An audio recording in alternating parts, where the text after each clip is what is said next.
ব্যক্তির নামে কোন স্লোগান হবে না, একজনের নামে স্লোগান। কার নামে? আরো জোরে বলেন। আমাদের দেশের কিছু লোক ইমোশনাল, ওনা বলে নারায়ে রেসালা ইয়া রাসূলুল্লাহ। পাইছো কোথেকে এই সমস্ত ফালতু জিনিস? কোন নবীর নামে স্লোগান হবে না, এক আল্লাহর নামে স্লোগান হবে। নারায়ে তাকবীর নাকি বলা যাবে না, বলতে হবে নাকি লিল্লাহি তাকবীর। এই কিছু মৌলবী হাইব্রিড বেরিয়েছে, হাইব্রিড বক্তা। আচ্ছা কোন নারা, এটা একটা ফার্সি শব্দ।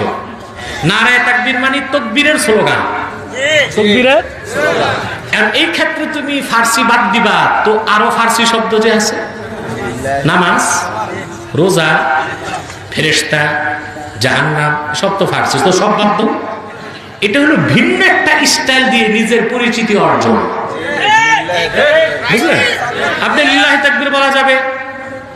এখন এখানে আরেকটা খারাপ উদ্দেশ্য আছে, লিল্লাহি তাকবীর বললে আর নারায়ে রিসালাত থাকে না। নারায়ে তাকবীর বললে তো সাথে সাথে নারায়ে রিসালাত আসে।